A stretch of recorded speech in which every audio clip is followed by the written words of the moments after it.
বেদে বলছে আহমিদ্দি পিতুসপুরি মেধামৃতস্য জগ্রব।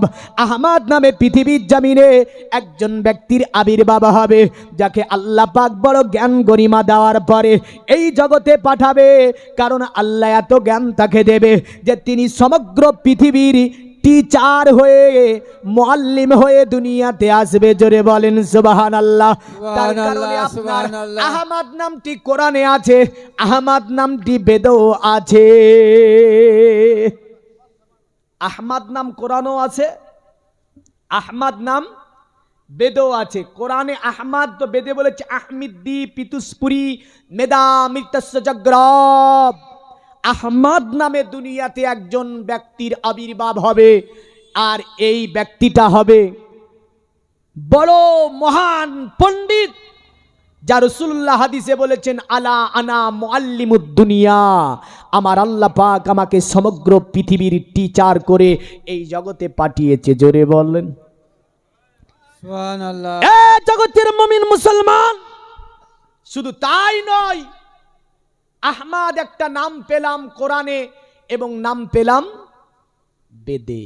এবার দেখেন তিনি আসবে কখন, তিনি আসবে কখন। এই কথাটা আজ থেকে 4000 বছর আগে বৌদ্ধ ধর্মের প্রতিষ্ঠাতা বলছে। কোন ধর্মের? নাম কি? গৌতম বুদ্ধ। নেপাল শহরে জন্ম নেয়। বাবার নাম হচ্ছে শুদ্ধোদন, মায়ের নাম ছিল আপনার মায়া দেবী। পৃথিবীর জমিনে তিনি আপনার বলল গো আমার সম্প্রদায় শোনো গো, পৃথিবীর জমিনে আমি নতুন কোন বুদ্ধ নাই, আমি শেষ বুদ্ধ নাই, আমি লাস্ট বুদ্ধ নাই। আমার পরে দুনিয়ার জমিনে একজন বুদ্ধ আসবে। বলল আপনার প্রজারা, আমাদের বুদ্ধ, আপনার কি ব্রেন খারাপ হয়েছে? আপনার কি মগজ খারাপ হয়ে গেছে? আপনার কি ব্রেনে কোনো ত্রুটি হয়েছে? বুদ্ধ বলছে না গো গো, আমার ব্রেনে কোনো ত্রুটি হয়নি, আমার ব্রেন ঠিক আছে। বুদ্ধকে বলছে আমাদের বুদ্ধ এতদিন ধরে ধর্ম শিখালেন, কর্ম শিখালেন, মানুষের সেবা শিখালেন, ধর্মের রীতিনীতি শিখালেন, আর আজকে মৃত্যু সজ্জায় পড়েছেন। আপনি বলছেন আমি কোনো বুদ্ধ নাই, আমার পরে ধরাতে একজন বুদ্ধ আসবে, ওই বুদ্ধকে মানতে হবে। বলল আমাদের বুদ্ধ, নিশ্চয় আপনার ব্রেন খারাপ হয়েছে। গৌতম বলেছিল আমার পূজারা শুনে রেখে দাও, পৃথিবীর জমিনে আমি গৌতম, আমার ব্রেন খারাপ হয়ে যায়নি। অতএব আমি তোমাদেরকে বলে যাচ্ছি, আসমানি অনেকগুলো কিতাব আমি পড়ে দেখেছি, আসমানি অনেকগুলো কিতাব পড়েছি। আমার পূজারা শোনো, তবে ওই আসমানি কিতাবের মধ্যে আমি একজন বুদ্ধের পরিচয় পেয়েছি, যে বুদ্ধটার নাম হবে 4 অক্ষরের নাম। অতএব পৃথিবীর জমিনে তিনি আবির্ভাব হবে। আমার পূজারা শোনো গো গো, যদি তোমরা তাকে পেয়ে যাও, তাকে বুদ্ধ বলে মেনে নেবে। আর আমি গৌতম, আমার জায়গাতে কোনো বুদ্ধকে আমি নিয়োগ দিতে পারলাম না। পূজারা বলছে তার নামটা ক্লিয়ার করে বলবেন। গৌতম আজ থেকে 4000 বছর আগে বলল, শোনো আমার সম্প্রদায়, আমার পরে যে বুদ্ধটা দুনিয়ার জমিনে আসবে, এই নাম হবে 4 অক্ষরের, যে নামটা হবে মুহাম্মদ সাল্লাল্লাহু আলাইহি ওয়াসাল্লাম। বলল ওই মুহাম্মদকে তোমরা মেনে নেবে। যদি মুহাম্মদকে মেনে নিতে পারো, তোমাদের দুটি জগৎ কল্যাণ হবে, এই জগৎ কল্যাণ হবে, পরের জগৎ কল্যাণ হবে। জোরে বলেন সুবহানাল্লাহ। পৃথিবীর মুমিন মুসলমান, এই কারণে সনাতন ধর্মের গুরুত্বপূর্ণ কিতাবটির নাম হচ্ছে ভবিষ্য পুরাণ। কি নাম বললাম? আমাদের কিতাবের নাম কি? আর নাম বললাম আমি কি? পুরাণ। আমাদের কিতাব হচ্ছে আল কুরআন, আর ওদের হচ্ছে ভবিষ্য পুরাণ। একটুখানি ক দিয়ে আর প দিয়ে, কুরআন আর ওদের হচ্ছে পুরাণ। ভবিষ্য পুরাণের মধ্যে তাই তারা বলেছে এত সিলিল্লন্তারে মিলোচ্চাচার্যন সম্ভাবিত মহামাদিতি খ্যাত শিক্ষ সকা সম্ভাবিত নিপ্রসজব মহাদেবং মরিস্থল নিবাসী নমো গঙ্গা জলিচ্চ সংস্নপ্য পঞ্চগব্য সম্ভবিতে নমস্তে বিরিজানাথ মোর স্থল নিবাসিনে তীব্রার সুরনাশায় বহুমায়া প্রবর্তিনে। জোরে বলেন, বোঝা যায়নি? বল্লা দুনিয়ার মানব, মরুর প্রান্তরে একজন আবির্ভাব হবেন, মরুর প্রান্তরে একজন আসবে, জিনার চরিত্র হবে অতি উত্তম। জোরে বলেন। জিনার আখলাক হবে অতি উত্তম। মানুষ দলে দলে দলে দলে যাবার পরে তার হাতে হাত দিয়ে লা ইলাহা ইল্লাল্লাহ মুহাম্মাদুর রাসূলুল্লাহ পড়ে ইসলাম ধর্ম গ্রহণ করবে, শিক্ষা শাখা সম্ভাবিত। আর ওই নবীজি দলবল নিয়ে মক্কা শাসন করবে, তথা মক্কার চতুর্দিককে যিনি শাসন করবে তিনি হচ্ছেন, জিনার নাম হচ্ছে মাহমাদ। কি নাম? মোহাম্মদ বলুনি তো, ভবিষ্যৎ প্রাণে মাহমাদ শব্দটি আসছে মাহমাদ। এই শব্দটি বেদে আরো অন্য ভাষায় আছে, আমি আনবো পরে। প্রথমে ভবিষ্যৎ পুরাণের শব্দ আছে মাহমাদ, আর কোরআনে, আমাদের কোরআনের শব্দ কি আছে? মা কানা মুহাম্মাদুন আবা আহাদিম মির রিজালিকুম ওয়ালাকির রাসূলুল্লাহ ওয়ালাকির রাসূলুল্লাহি ওয়া খাতামান নাবিয়্যিন ওয়া কানাল্লাহু বিকুল্লি শাইইন আলিমা। আল্লাহ বলছে মুহাম্মদ কোন পুরুষের পিতা নয়, আর এই মুহাম্মদ হচ্ছে নবীদের সমর্পণকারী নবী। কারণ আমি আল্লাহ পাক এই ধরাতে আর কোন নবী রাসূল দুনিয়ার জমিনে পাঠাবো না। আল্লাহ হুম্মা সাল্লাল্লাহু সাইয়্যিদানা মাওলানা ওয়া আলা আলিহি সাইয়্যিদানা মাওলানা মুহাম্মদ। সৃষ্টির প্রথমে মুহাম্মদ, অঙ্গ যে নূরে আহমদ। জোরে বলা যাবে না? ঘুম পাচ্ছে? পাই না? যাক, সৃষ্টির প্রথমে মুহাম্মদ, অঙ্গ যে নূরে আহমদ। কলেমাতে আছে ঈমান, মোর সাথে আছে রাব্বানা। জোরে বলুন। আমার হৃদয়ে কাবা, নয়নেতে মদিনা। আমার হৃদয়ে কাবা, নয়নেতে মদিনা।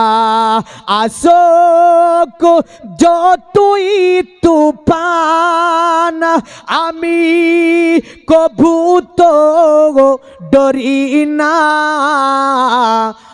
আমার হৃদয়ে কাবা, নয়নেতে মদিনা। আমার হৃদয়ে কাবা, নয়নেতে মদিনা। জোরে বলুন সুবহানাল্লাহ।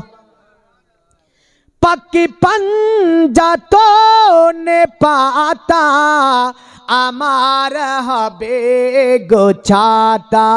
জোরে জোরে জোরে। পাকি পাঞ্জাতনে পাতা, আমার হবে গোছাতা। ফাতেমা তাকিবে পিছে, আলী কহিবে কথা। হাসান দেখাবে আলো, হুসাইন বলিবে ঠিকানা। জোরে জোরে জোরে।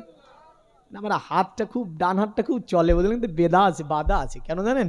আমাকে বলে দিয়েছে মৌলী সাহেব, অনেকগুলো ডান দিকে ভিডিও হাত চলছে, হাত তুলবেন তো মুখটা দেখা যাবে না, কেন আমার ডান হাতটা বেশি চলে। তো যাই হোক, দেখেন, হাসান দেখাবে আলো, হুসাইন বলিবে ঠিকানা। জোরে বলুন। আমার হৃদয়ে কাবা নয়নেতে মদিনা আসুক যতই তুফান আমি কভু তো ডরি না আমার হৃদয়ে কাবা নয়নেতে মদিনা আমার হৃদয়ে কাবা নয়নেতে মদিনা আল্লাহুম্মা সাল্লি আলা সাইয়্যিদিনা মাওলানা ওয়া আলা আলি সাইয়্যিদিনা মাওলানা পৃথিবীর মুমিন মুসলমান আমার নবীজি সাল্লাল্লাহু আলাইহি ওয়াসাল্লাম সম্পর্কে ভবিষ্য পুরাণে বলল, শুনে রেখে দে, দুনিয়ার জমিনে যিনি শিক্ষক শাখা সম্ভাবিত, অতএব ওই নবীটা আসার পরে দলবল নিয়ে মক্কা শাসন করবে, মক্কার চতুর্দিককে শাসন করবে। আপনি ইসলামের ইতিহাস পড়ে দেখুন, এই ইসলামের ইতিহাসের মধ্যে আমার নবীজি 622 খ্রিস্টাব্দে হিজরাত করলেন মক্কা থেকে মদিনায়। 628 খ্রিস্টাব্দে আপনার এই বেঈমানদের সঙ্গে একটা আপনার চুক্তি বসলো, যেটা আপনার ইসলামের ইতিহাসে বলা হয় হুদাইবিয়ার সন্ধি। বিশ্বের জ্ঞানী বলেন, বিজ্ঞানী বলেন, ঐতিহাসিক বলেন, দার্শনিক বলেন, কবি বলেন, বিশ্বের যত বড় বড় পণ্ডিতেরা আছে সকলে আমার নবী পাকের যে সন্ধিকে নিয়ে গবেষণা করেছিল সেটার নাম ছিল হুদাইবিয়ার সন্ধি। আর এই হুদাইবিয়ার সন্ধিতে আপনার সকল বিশ্বের বিজ্ঞানীরা বলেছিল, শুনে রেখে দে, আব্দুল্লাহ ছেলে মোহাম্মদের মতো জ্ঞানী পৃথিবীর জমিনে আর কাউকে দেখা যায় না। কারণ আমরা পৃথিবীতে বহু কিছু জ্ঞান অর্জন করলাম, বিভিন্ন স্কুল কলেজ ইউনিভার্সিটিতে পড়লাম, মোহাম্মদের মতো জ্ঞান আমরা অর্জন করতে পারিনি, যা হুদাইবিয়ার সন্ধিতে নবীজি করে বিশ্বের মানুষকে অতএব তাজ্জুব লাগিয়ে দিয়েছিলেন। হুদাইবিয়ার সন্ধি নবীজি করলেন 628 খ্রিস্টাব্দে, আর আপনার মক্কা জয় করছেন নবীজি আমার মাত্র 2টি বছর 630 খ্রিস্টাব্দে। আপনার তাই ভবিষ্য পুরাণ বলছে, শোন, শিক্ষক শাখা সম্ভাবিত, অতএব মোহাম্মদ একদিন দলবল নিয়ে মক্কাকে শাসন করবে, মক্কার চতুর্দিককে যিনি শাসন করবে তিনি হবে আব্দুল্লাহ ছেলে মোহাম্মদুর রাসূলুল্লাহ সাল্লাল্লাহু আলাইহি ওয়াসাল্লাম। শুধু তাই নয়, আপনার আরো বলে গেল, শুনে রেখে দে, মক্কায় যত অশ্লীলতা, যত নির্যাতন, অনাচার, অবিচার, যাহা কিছু অত্যাচার সবগুলোকে যিনি মিটিয়ে দেবে তিনি হবে আব্দুল্লাহ ছেলে মোহাম্মদুর রাসূলুল্লাহ সাল্লাল্লাহু আলাইহি ওয়াসাল্লাম। যিনি মানবকে মানব হিসাবে পৃথিবীতে প্রতিষ্ঠিত করবে তিনি হবে আব্দুল্লাহ ছেলে মোহাম্মদ। দুনিয়াটাকে যিনি বাসযোগ্য করে তুলবে তিনি হবে আব্দুল্লাহ ছেলে মোহাম্মদ। অতএব তোরা যদি বাঁচতে চাস, তোরা যদি পৃথিবীতে শান্তিময় বসবাস করতে চাস, এক হয়ে গে ওই আমিনার লাল মরুর দুলাল আব্দুল্লাহ লাগতো জিগার, যাকে তোরা মেনে নে। যদি মেনে নিতে পারিস জীবনটা ধন্য হবে। তাই আজ থেকে 4000 বছর আগে পণ্ডিত বলেছিল আপনার এইভাবে, যদিও আমার নবী দুনিয়ার জমিনে আবির্ভাব ঘটেনি, আমার নবী দুনিয়ার জমিনে আসেনি, তাই আজ থেকে 4000 বছর আগে ওদের পণ্ডিত বলছে, নমস্তে বিরিজানাথ মরু স্থল নিবাসিনে তিপ্রারা সুরনাসাই বহুমায়া প্রবার দিনে। ওগো আব্দুল্লাহ ছেলে মোহাম্মদ, তোমাকে জানাই আমরা প্রণাম, তোমাকে জানাই আমরা সাধুবাদ, তোমাকে জানাই আমরা সাধুবাদ। অতএব তিপ্রারা সুরনাসাই বহুমায়া প্রবার দিনে দয়া করে তুমি ওই যে কিয়ামতের দিন ময়দানে মাশারে সূর্য যখন মাথার উপরে হবে, সূর্যের তাপমাত্রা 12 গুণ বৃদ্ধি করে দেওয়া হবে।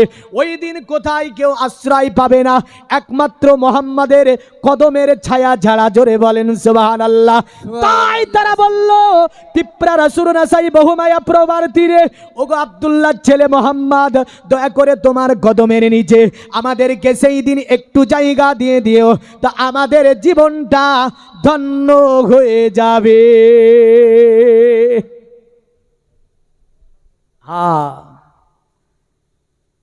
যদি সনাতন ধর্মে বলে তিপ্রা রসুর নেশায় বহু মায়া প্রবার্তি, দয়া করে তোমার কদমের ছায়ে একটুখানি জায়গা দিও, তা আমাদের জীবনটা ধন্য হয়ে যাবে। একে যে মাথায় টুপি পাগড়ি পরে জুব্বা পরে বলছে মুহাম্মদ কিয়ামতে কি করতে পারবে, নবীর কি হবে নবী জানে না, নাউজুবিল্লাহ বলবেন না? সনাতন ধর্মে ভবিষ্যৎ পুরাণ বলছে তিপ্রা রসুর নাসাই বহুমায়া প্রবার তিনি, মুহাম্মাদের কদম ছাড়া কোনো আশ্রয় হবে না, মুহাম্মাদের কদম অবশ্যই লাগবে। দুনিয়ার মুমিন মুসলমান শুধু তাই নয়, তাদের অন্য কিতাবগুলি আমি আস্তে আস্তে পরস্পর আনয়ন করব। তবে আপনাকে একটা জিনিস বলে যাই, দুইজন বক্তার কাছ থেকে নবীজির জীবনী শুনেছেন। আমার নবীজির জীবনী পৃথিবীর জমিনে মাইকেল এই জাহাজ আপনার বিশ্ববাসীকে একটা কিতাব দিয়ে গেল। কিতাবটির নাম রাখলো দি 100। কি নাম রাখলো? একজন খ্রিস্টান লেখক বিশ্বের মানুষকে বলল, শোন, পৃথিবীর জমিনে জীবনী যদি পড়তে হয় আব্দুল্লাহ ছেলে মোহাম্মদের পড়ে নে। আমি মাইকেল এই জাহাজ পৃথিবীর জমিনে অনেক ধরনের অতএব সাধক গবেষক এমন করে মনোঋষি জ্যোতিষী থেকে নিয়ে অনেক সমাজবিদের জীবনী পড়ে দেখেছি, কিন্তু নবীজির জীবনীর মতো জীবনী পৃথিবীতে কারো আমি দেখতে পাইনি। এই কারণে আমি মাইকেল এই জাহাজ আমার এই যে দি 100 কিতাবের প্রথম স্থানে আমি যার জীবনীটাকে আনয়ন করলাম তিনি হলেন মা আমিনার লাল জনাবে মোহাম্মদুর রাসূলুল্লাহ সাল্লাল্লাহু তাআলা আলাইহি ওয়াসাল্লাম। তাই তিনি প্রথম র্যাঙ্ক করছেন এই কিতাবে, তিনি হচ্ছে আব্দুল্লাহ ছেলে মোহাম্মদ। প্রথম র্যাঙ্ক করলেন তিনি। আমেরিকাতে বিশাল বড় সম্মেলন, তার মধ্যে বলেছিল শুধু তাই নয়, আমেরিকার বিখ্যাত লেখিকা যার নাম ছিল আপনার কি নরেন্দ্র বাসিং, তিনি বলেছিল বিরাট আপনার সম্মেলনের মধ্যে যেখানে আপনার অনেক সাংবাদিক ছিল, বলেছিল আমেরিকার মানুষ শুনে নে, আমি অতএব নরেন্দ্র বাসিং পৃথিবীতে যত বেদ বলিস, বাইবেল বলিস, মহাভারত বলিস, জন্দে বাস্তা বলিস, ভবিষ্যৎ পুরাণ বলিস, কোরআন বলিস, নবীজির হাদিস বলিস, সবগুলো পড়ে দেখেছি। আমি একমাত্র ধর্ম বলতে পেয়েছি ইন্নাদ-দীনা ইনদাল্লাহিল ইসলাম, ইসলাম ছাড়া পৃথিবীতে আর কোনো ধর্ম আমি দেখতে পাইনি। এই নরেন্দ্র বাসিং প্রথম জীবনটা ছিল কোরআনের বিরোধিতা, প্রথম জীবন ছিল নবীজির বিরোধিতা। নবীজির চরিত্রের ওপরে দাগ লাগিয়ে একটা কিতাব লেখার কথা ছিল, বলেছিল বিশ্বের মুসলিমদের মুখে চুনকালি ফেলে দেব, বিশ্বের মুসলিমরা একথা জোর করে বলতে পারবে না যে আমাদের নবীজি উত্তম, এই কথা বলতে পারবে না। আমি নরেন্দ্র বাসিং বিখ্যাত একজন মহিলা ছিল, আমেরিকার বড় একজন রাইটার, সে বলছে শোন, নিশ্চয় মোহাম্মদের সম্মানকে ধুলাই মিশিয়ে দেব। আমার আল্লাহ বলে পারবি না। পেরেছে? পেরেছে? যুবক, আজ কোথায় চলছো তুমি, কি করছো তুমি, কি দেখছো তুমি? তুমি কি জানো এই বিশ্বের মাঝে মুহাম্মদ সাল্লাল্লাহু আলাইহি সাল্লামকে নিয়ে আজ থেকে 1500 বছর আগে থেকে গবেষণা করতে করতে কতটা বিজ্ঞানীরা কলেমা পড়ে ইসলাম ধর্ম গ্রহণ করেছে? জোরে বলেন সুবহানাল্লাহ। আজকের কোরআন, আজকের আলোচনা থাকবে বিজ্ঞান ও কোরআন, মুহাম্মদ সাল্লাল্লাহু আলাইহি সাল্লাম ও বিজ্ঞান। এই নিয়ে আমি জীবনীটাকে আলোচনা সামনের দিকে আগাবো। যদি মনে করেন শুনবো তো শোনাবো, আর যদি বলেন না একই অ্যাঙ্গেলে ওয়াজ করেন তো আমার সুবিধা হবে, অসুবিধা নাই কোনো। তাহলে দেখেন মুহাম্মদ সাল্লাল্লাহু আলাইহি সাল্লাম তার চরিত্রে দাগ লাগাতে চেয়েছিল আমেরিকার বিখ্যাত একজন লেখিকা। কোরআন পড়ছে, কি পড়ছে? কোরআন। কোরআন খুলেছে, লিখবে। কোরআন বলছে ইন্নাকা আলা খুলুকিন আযীম, মুহাম্মাদের চরিত্র হচ্ছে অতি উত্তম চরিত্র। জোরে বলেন সুবহানাল্লাহ। অতি উত্তম চরিত্রের অধিকারী হচ্ছে মুহাম্মদ সাল্লাল্লাহু আলাইহি ওয়াসাল্লাম। তো নরেন্দ্র বাসিং বলেছিল 2 বছরে 72 বার কোরআনকে খতম করে আমেরিকার স্টেজের উপরে দাঁড়িয়েছে একটা মাথায় উড়না দিয়ে। কি দিয়ে? আর আমাদের ঘরের কিছু কিছু যুবতীরা আছে, মহিলা আছে, বাজারে যাইতে একটু উড়না জুটে না, আছে না নাই? নাই? খারাপ লাগছে বাপ। সমাজ ঠিক করেন, নমাজ পরে পড়েন। নমাজ পড়া আছে, সমাজ নাই, ঠিক না? নমাজ আছে, সমাজ নাই। সমাজ ঠিক করেন, তারপরে নামাজ পড়েন, নামাজ হবে। কিন্তু সমাজ ঠিক না করে, পরিবার ঠিক না করে ওই নামাজ পড়ে কোনো কাজ হবে হবে না। আমেরিকার মহিলাদের পোশাক কেমন হয়? প্যান্ট, স্কিন টাইট গেঞ্জি, অশ্লীল পোশাক, বুঝলেন? আর এই অশ্লীল পোশাক, হাতে কুনি থাকে কতটা? 10টা আঙ্গুলে বাঁদরের মতো বড় বড় কুনি। ছি ছি ছি ছি ছি। আমার সমাজে অনেক এইরকম মহিলারা ওই দেখে দেখে কুনি রাখতে লেগেছে, বললেন, দেখলে জি খারাপ করে। ছি, বন মানুষের চেয়েও খারাপ রে। অনেক মা শুনছে, গালি দিচ্ছে, বলছে মৌলবিটা কাজ পায় না, কুনির বাদে লাগলো। হ্যাঁ, নবীজি যেটাকে নিষেধ করেছে, ইসলামের শরিয়াত হচ্ছে নাখুন কেটে ফেলতে হবে। ইসলাম শরিয়াতে নাখুন রাখার কোনো অনুমতি আছে? নাই। নরেন্দ্র সিং মাথায় উড়না দিয়েছে আমেরিকাতে, বিখ্যাত একজন বিজ্ঞানী। সাহিত্য আসর, সাংবাদিক সম্মেলন, দাঁড়িয়ে গেল। সাংবাদিকেরা ভাবছে ব্যাপারটা কি, স্কিন টাইট গেঞ্জি কোথায় গেল, আর ওই প্যান্ট কোথায় গেল আমাদের এত বড় লেখিকা। নরেন্দ্র সিং দাঁড়িয়েছে, মাথায় একটা ওড়না আছে, বুকের সঙ্গে কোরআন ধরে আছে। জোরে জোরে জোরে জোরে। এ দুনিয়ার মুমিন মুসলমান, নরেন্দ্র সিং দাঁড়িয়ে বলছে, আমেরিকার মানব, আমি কথা দিয়েছিলাম মোহাম্মদের চরিত্রে দাগ লাগাবো, কিন্তু মোহাম্মদের চরিত্রে দাগ লাগাতে পারিনি। কোরআনের ভুল ধরে একটা কিতাব লিখবো বলেছিলাম, তা আমি লিখতে পারিনি। আমাকে যদি বলো বেদের ভুল ধরে দিতে, বেদের ভুল ধরে দিতে পারবো। আমাকে যদি বলো মহাভারতের ভুল ধরতে, আমি মহাভারতে ভুল খুঁজে পেয়েছি, জানদে বাস্তার মধ্যে ভুল খুঁজে পেয়েছি, মহাবামন করে আমি ভবিষ্যৎ পুরাণে পেয়েছি। কিন্তু মুসলমানদের কিতাব, যে কিতাবের নাম হচ্ছে আল কোরআন, এই কোরআনের মধ্যে কোনো ভুল খুঁজে আমি পাইনি। আমি নরেন্দ্র সিং আজকে 1-2 বছরের মধ্যে 72 বার কোরআনটাকে খতম করে দিয়েছি, একটা একটা করে অক্ষর দেখেছি। আপনার ভুল তো দূরের কথা, মুসলমানদের কোরআনের মধ্যে ভুলের জায়গা পর্যন্ত নাই। জোরে বলেন সুবহানাল্লাহ। বললে সাংবাদিকের দলেরা, আমেরিকার মানুষেরা শোন, যার কারণে আজকে আমি প্যান্ট পরা ছেড়ে দিয়েছি, স্কিন টাইট গেঞ্জি পরা ছেড়ে দিয়েছি। আমি মুসলমানদের কিতাব পড়ে যেটা পেয়েছি, নারী মানে পর্দা করতে হবে, মাথার ওপর অতএব কাপড় দিতে হবে। শুধু তাই নয়, এই নরেন্দ্র সিং বলেছিল, শোন, আজকে এই সম্মেলন আসার পিছনে আমার কারণটা এই যে আজকে আমি ইসলাম কবুল করেছি, অতএব আমি মোহাম্মদকে মেনে নিয়েছি। মুসলমানদের মন্ত্র লা ইলাহা ইল্লাল্লাহ মুহাম্মাদুর রাসূলুল্লাহ সাল্লাল্লাহু আলাইহি সাল্লাম পড়ে আমি নরেন্দ্র সিং ইসলাম কবুল করেছি। এই কথাটা জানানোর জন্য আজকে এত বড় সম্মেলনে, আমেরিকার সরজমিনে এই বৃহত্তম একটি সম্মেলন, যাতে আমি এসে প্রকাশ্যভাবে ইসলামকে আমি জাহির করে দিলাম। জোরে বলেন সুবহানাল্লাহ। কিন্তু আজকে আমরা মুসলমানের ছেলে, মুসলমানের মেয়ে, মুসলমানের ঘরে জন্ম নিয়েছে। 95% মানুষ কোরআন পড়তে জানে না, 95% মানুষ নামাজ পড়ে না। আর আজকে এসে বলে মৌলভী সাহেব মারছে আমাদেরকে চীনের মধ্যে, চীনে মুসলমানরা অত্যাচারিত। কখনো বলছে আমেরিকায় মুসলমান অত্যাচারিত, কখনো এসে বলছে ফ্রান্সে মুসলমান অত্যাচারিত, কখনো বলছে জার্মানে মুসলমান অত্যাচারিত, কখনো বলছে ভারতবর্ষের সরজমিনে। বিভিন্ন জায়গায় সোশ্যাল মিডিয়ায় দেখতে পাই এই মুসলমানদেরকে অত্যাচারিত করে। কিন্তু নবীজি বলেছেন না, পৃথিবীর জমিনে আমি মুসলমানকে যা দিয়ে গেলাম, যদি মুসলমান যদি এটাকে বুকের সঙ্গে আঁকড়িয়ে ধরে থাকতে পারে, আমি নবীজি তাদেরকে বলে গেলাম কিয়ামতের সকাল পর্যন্ত কোন জাতি তাদেরকে অতএব তাদের ওপরে কোন রকমের অত্যাচার অনাচার অবিচার করতে পারবে না। নবীজি আপনার সাফা পাহাড়ের ওপরে বিদায় হজ্জে দাঁড়িয়ে বলেছিলেন, ইয়া আমার জাতি, আমি নবীজি যদিও চলে যায় তোমাদের কাছ থেকে কিছুই নিয়ে যাব না। আমার সবচেয়ে বড় মজেদার নাম হচ্ছে আল কোরআন।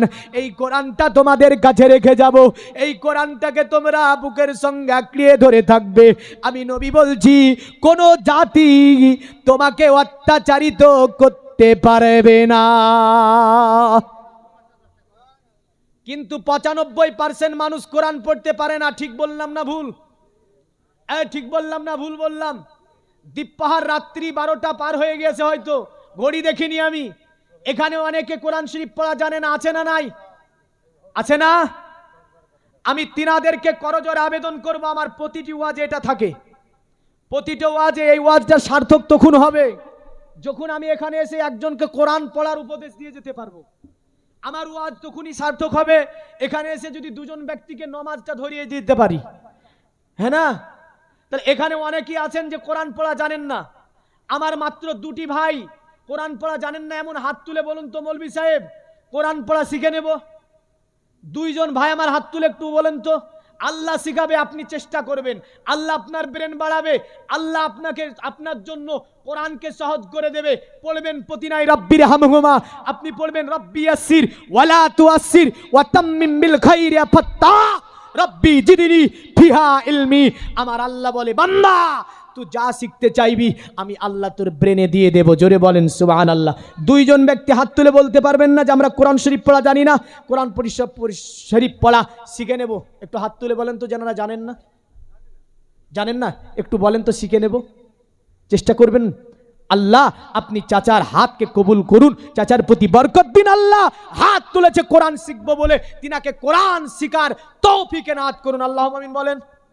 আর একজন ভাই নাই, কোরআন শরীফ পড়া জানেন না, এমন যে হাত তুলে বলবেন যে কোরআন শিখে নেব। আলহামদুলিল্লাহ, যাক সার্থক হয়েছে। 2জন চেয়েছি, 3জন পেয়েছি। বাপ দেখেন, এটা আমার জন্য বলি না, আপনার জন্য বলি। কার জন্য বলি? আমি কি 10টা টাকা চেয়েছি আপনার কাছে? 20টা টাকা চেয়েছি? না। আপনি কোরআন পড়া জানেন না, আপনি যে হাত তুলে বললেন শিখে নেব, আমার আল্লাহ নিশ্চয় বরকত দেবে, শিকার মতো তৌফিক আমার আল্লাহ এনায়েত করবে। জোরে বলেন। যাক, কোরআনের এটা হলো। তাহলে কোরআন শরীফ পড়া এটা হচ্ছে এমন একটা কাজ যে কোরআন শরীফ পড়লে কি হয়? পড়ো গো গো কোরআন মধুর বাণী, দিয়ে মন প্রাণ অন্তর তোমার সদা হবে, পড়িলে কোরআন।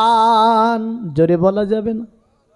ওযু করো কোরআন খুলো, কাবার দিকে বসে, আরে ওযু করো কোরআন খুলো, কাবার দিকে বসে, ধীরে ধীরে পড়ো কোরআন, জীবন কাটবে সুখে। খোদার কসম, যে পরিবারে প্রতিদিন কোরআন শরীফ পড়া হবে ওখানে অভাব স্পর্শ করতেই পারবে না। সুবহানাল্লাহ বললেন না?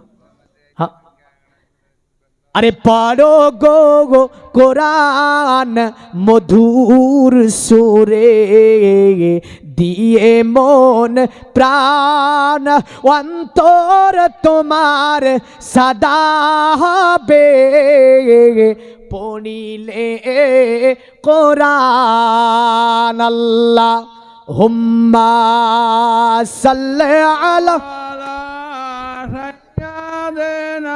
মাওলানা মুহাম্মদ ওয়া আলা আলিহি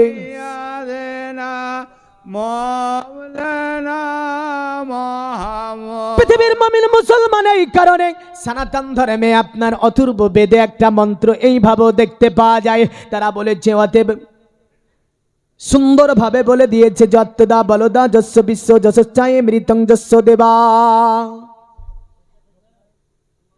এমন করে তারা আরো বলেছেন, অধং পশ্যপেমপ্রি সনাতং পদকো হরং মাতে কস্পলক দশন্ত সারি ব্রহ্ম ভুবিত। বোঝা যায়নি? এ ভাষা খুব কঠিন। পণ্ডিতকে বলল, গো পণ্ডিত তুমি দয়া করে বলো নারীদের পোশাক কেমন হবে, পুরুষদের পোশাক কেমন হবে। খুব ইম্পর্টেন্ট একটি টপিক বলা যায়, হ্যাঁ না? বলছে মুসলিম বিশ্বে মুসলিমরাই কি পর্দা করবে, না পর্দা সকলের জন্য? কিছুদিন আগে দেখছিলাম যে হাই স্কুলে ঢুকেছে আপনার একজন মহিলা, তো তার পর্দা পরে আছে, বুরখা যাকে বলছে। কি ইসলামে পর্দা করা কি ফরজ? তো মহিলাটাকে টিচার বলছে, হেড টিচার বলছে এ পরে নাকি স্কুলে আসা হবে না। ঝামেলাটা হয়েছিল সোশ্যাল মিডিয়ায়, দেখেছেন, নাম বললাম না। হ্যাঁ, কারণ ওই এলাকা তো জালসাই যাই, তো বাইচান্স যদি সামনাসামনি হয়েই যায়, বললেন না, সব জায়গার নাম বলা ভালো না। হ্যাঁ, তো যাই হোক, দেখেন টিচার বলছে এ পরে ঢুকা হবে না। তো কোন ধর্মের জানি না, কিন্তু মনে রাখিস পর্দা শুধু মুসলিম বলেনি, সনাতন ধর্মে বেদেও পর্দার কথা বলেছে, খ্রিস্টান ধর্মে বাইবেলের মধ্যে পর্দার কথা বলেছে। এমন করে পৃথিবীর জমিনে নারী শব্দের অর্থ করতে গিয়ে পণ্ডিতগণ বলেছে ঢেকে রাখতে হবে। কি করে রাখতে হবে? ঢেকে রাখতে হবে। পণ্ডিতকে বলছে, পণ্ডিত নারী কেমন হবে? এই মায়েরা, তোমাদের জন্য একটা ইম্পর্টেন্ট টপিক বলা যায় এবং সকল পরিবারের জন্য খুবই একটা ইম্পর্টেন্ট বিষয়। তো পণ্ডিতকে বলছে, পণ্ডিত বলো পোশাক কেমন হবে? তো বল জদং পসব্বিম প্রিসনাতং পদগোহারো মাতে কসপলক দসন্ত সারি ব্রহ্ম ভুবিতো। বল্লসন, পৃথিবীতে পুরুষ পোশাক পরবে হালকুম থেকে নিয়ে ঘাটনুর উপর পর্যন্ত। কত দূর? হালকুম থেকে ঘাটনুর উপর পর্যন্ত। আর নারী যারা হবে, নারীর পোশাক হবে মাথার তালু থেকে নিয়ে পায়ের তালু পর্যন্ত। পণ্ডিতকে বলল, ওগো পণ্ডিত, তুমি তাহলে বলো যে নারী এমন পোশাক পরবে না, ওই নারীটা কি হবে? বলল, যে নারী এমন পোশাক পরবে না, ওই নারীটা সমাজে নারী হবে না। বলে কেন? বলে নারী হবে সংযমী, নারী হবে অতএব ভদ্র নম্র। নারী যখন রাস্তা দিয়ে যাবে, মাথার তালু থেকে নিয়ে পায়ের তালু পর্যন্ত ঢাকা থাকবে। নারী যখন রাস্তা দিয়ে চলবে, নারী পদযুগলের দিকে তাকিয়ে চলবে। মায়েরা, তোমাদের জন্য বেদে কত সুন্দর বর্ণনা দেয় দেখো। বলে মাতে কসপলক দসন্ত সারি ব্রহ্ম ভুবিত। আর যে নারীর চলা হবে, যে নারী সংযম ভাবে চলবে না, যে নারী এমন ঢেকে ঢুকে চলবে না, যে নারীর চলা ধীরে দুলে হবে, অতএব হিলে দুলে হরিণের মতো ডানে বামে এদিক ওদিকে তাকাবে, এমন করে আপনার তার চলনে অন্য কোনো পুরুষ আকৃষ্ট হবে। বললা শোন, পৃথিবীতে ওটা নারী হতে পারে না, ওটা নারী নয়, ওটা হচ্ছে দ্রুত শগুনের মতো। কি কড়া বাক্য, মারাত্মক হিট। মানে যে নারীর চলনে অন্য পুরুষ আকৃষ্ট হয়, যে নারী ঢেকে ঢুকে চলে না, অন্য পুরুষকে আকৃষ্ট করে তার শরীর দেখে, তার চলনে। তো বলল ওটা নারী কোথায়? ও তো নারী হতে পারে না, ও হচ্ছে ধূর্ত শগুন। যে নারী অন্য পুরুষকে আকৃষ্ট করতে চায়, এটা সনাতন ধর্মের কথা। তাহলে আমি সেই দিন ছিলাম আপনার কুচবিহার, অনেক সনাতন ধর্মের মানুষ এসেছিল। পরবর্তীতে আমার সঙ্গে একজন ঘরে গিয়ে বললেন, কথা বলতে বলতে, আমি জানি না যে উনি একজন সনাতন ধর্মের মানুষ, আমাকে বলছে, মৌলভী সাহেব ইনি একজন কিন্তু হিন্দু। আমি আবার সঙ্গে সঙ্গে হাতটা বাড়ালাম, উনিও হাতটা বাড়ালো, মুসাফা হলো বললেন। দিয়ে এই নারী পর্দা নিয়ে আমি বললাম, আচ্ছা আমি যেগুলো বললাম আপনাকে কেমন লেগেছে? বলে মৌলভী সাহেব খুব ভালো লেগেছে। তা আপনারা যে ঢোল ডাম্পা বাজিয়ে এই যে নোংরামিগুলো পূজা মণ্ডপীতে মন্দিরে গিয়ে করেন, তো বলেন এগুলো কি বন্ধ করা যায় না? বলল, মৌলভী সাহেব কি বলবো, ধর্ম এখন চলে গিয়েছে একদম রসার তলে। ধর্ম এখন চলে গিয়েছে রসার তলে। কারণ নারী ঢেকে রাখার কথা আমাদের কিতাবও বলেছে, কিন্তু ওগুলো আমরা মানি না, মানতে পারিনি। তাহলে নারী পর্দা শুধু মুসলমান বলেছে তা নয়, সব ধর্মেই নারী পর্দার কথা আছে। জোরে বলেন সুবহানাল্লাহ। এ যুবক, এবার আসো, নবীর জীবনী তো অনেক শুনেছো, এমন এক অ্যাঙ্গেলে যাব নবীর জীবনীকে নিয়ে। আচ্ছা, নবীজির মায়ের নাম কি ছিল বাপ? আমেনা। নবীজির মায়ের নাম মা আমেনা। বাবার নাম ছিল আব্দুল্লাহ, মায়ের নাম ছিল আমেনা। জন্ম নিয়েছে কোথায়? জন্ম নিয়েছে মক্কাতে। এই কারণে আপনার ভারতবর্ষের একটা প্রাচীন কিতাব, কিতাবটির নাম হচ্ছে মহাভারত। কি নাম বললাম? কিতাবের নাম হচ্ছে মহাভারত। যে ধর্মের মানুষ মেনে চলে তাদেরকে বলা হয় সনাতনী, মানে সনাতন ধর্মের মানুষ। এই মহাভারতটাকে আপনার ফলো করে চলে। এই মহাভারতের মধ্যে লেখা আছে, কালক্রমে বিষ্ণু যশেতে নামেতে ব্রাহ্মণ সম্বল নগরতে জন্ম লইবেন, তখন মহাবীর্য মহাবুদ্ধি কলকিতার ঘরে জন্মিবে যথাকালে দেব কার্যাতরে। বলল শোন, এই দুনিয়ার মানব, দুনিয়াটা যখন অন্ধকারে আচ্ছন্নিত হয়ে যাবে, দুনিয়ার জমিনটা যখন অন্ধকারে ছেয়ে যাবে, এক আল্লাহকে ডাকার কোনো মানুষ থাকবে না, আল্লাহর ইবাদত করার কেউ থাকবে না। দুনিয়ার জমিন আল্লাহ পাক বিষ্ণু যশের ঘরে এমন একজন ব্যক্তিকে পাঠাবে। বিষ্ণু যশ শব্দটি হচ্ছে সংস্কৃতি শব্দ। বিষ্ণু যশ শব্দের যদি বাংলা করা হয়, বাংলা হবে আপনার আল্লাহর দাস। বিষ্ণু যশ শব্দের যদি বাংলা করা হয়, বাংলা হবে আল্লাহর গোলাম, আপনার বাংলা হবে আল্লাহর গোলাম। আর বিষ্ণু যশের যদি আরবি করা হয়, আরবি হবে আব্দুল্লাহ, মানে আব্দুল্লাহর ঘরে আপনার ওই ব্যক্তিটাকে পাঠানো হবে। জোরে বলেন সুবহানাল্লাহ। এ জগতের মুমিন মুসলমানেরা, তারা বলল বিষ্ণু যশের ঘরে আসবে মহা দুর্ব্রহ্ম। আপনার এখানে যদিও আমরা এই যে আপনার কিতাবের ভাষাটা এই রকম ভাবে আছে, আপনার যদিও বিষ্ণু যশের ঘরে ওই যে ব্যক্তিকে পাঠাবে একটা ব্রাহ্ম গোত্রের মধ্যে, ব্রাহ্মণ শব্দটি হচ্ছে সংস্কৃতি শব্দ। যদিও আমরা দেখতে পাই ব্রাহ্মণ একটা জাতি বা গোষ্ঠীর নাম, এই ব্রাহ্মণ গোষ্ঠীটা অতি সম্মানীয় গোষ্ঠী। ব্রাহ্মণ শব্দটি হচ্ছে আপনার সংস্কৃতি শব্দ। আর এই ব্রাহ্মণের যদি বাংলা করতে যান, বাংলা হবে আল্লাহর ইবাদতে। যারা আল্লাহর ইবাদতে যারা নিজেকে মনোনিবেশন করে দিল দুনিয়ার জমিনে, তারাই হবে ব্রাহ্মণ, মানে শক্তিশালী একটা গোত্র হবে। আর আরবিতে বলতে গেলে বলতে হবে কুরাইশ। আমার নবীর বংশের নাম ছিল কুরাইশ। দুটি শব্দ বের করলাম, এক আব্দুল্লাহ আর দ্বিতীয় ব্রাহ্ম। ব্রাহ্ম কিন্তু একটা দল বা গোষ্ঠী। এই যে ব্রাহ্মণ গোষ্ঠী, এই ব্রাহ্মণ শব্দটির অর্থ হচ্ছে প্রভাবশালী। কি নাম? বাংলায় বললে কি বলবেন? প্রভাবশালী। বেদে এর সংজ্ঞা এভাবে আছে, ব্রাহ্মণ তাহাকে বলা হয় যাহারা নিজেকে আল্লাহর ইবাদতে মনোনিবেশন করে দিল, তারাই হবে ব্রাহ্ম। হ্যাঁ, দেখবেন মন্দিরের মধ্যে পূজা দিবে ব্রাহ্মণ, মন্দিরে পুরোহিত হবে কে? ব্রাহ্মণ গোত্রের হবে সে। মন্দিরের মধ্যে যাহা কিছু আপনার মাল থাকবে, এই মাল ব্রাহ্মণের তত্ত্বাবধানে থাকবে, অন্য কেউ নিতে পারবে না। ব্রাহ্মণের তত্ত্বাবধানে পুরা মন্দিরের আসল জায়গাগুলান, সকল জায়গার ব্রাহ্মণদের তত্ত্বাবধানে, অন্য কেউ সেখানে গিয়ে কারো কর্তাতি খাটবে না। একটা প্রভাবশালী গোত্র এটা, যাকে আরবিতে যদি বলতে যান এই শব্দটা কি হবে, তা আরবিতে কুরাইশ, মানে পুরা মক্কার গোত্র যে গোত্রের কাছে পরাজিত হয়েছে, ওটা ছিল নবীজির গোত্র। কোন গোত্র? নবীজির গোত্র। আসছে কোথায় এবার সেটা দেখি। আপনারা কি বলেছেন? আসছে কোথায় বলেছেন? মক্কায়। কি বলেছেন? মক্কায়।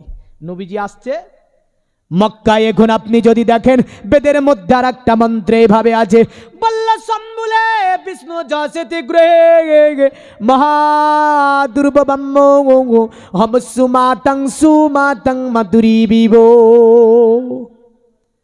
বলল নবীজি আসবে কোথায়? জায়গাটার নাম হবে সম্বল।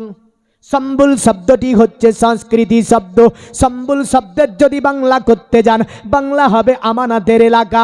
সম্বল শব্দের অর্থ হবে আপনার আমানাতের শহর, কারণ নবীজি এসেছেন মক্কাতে।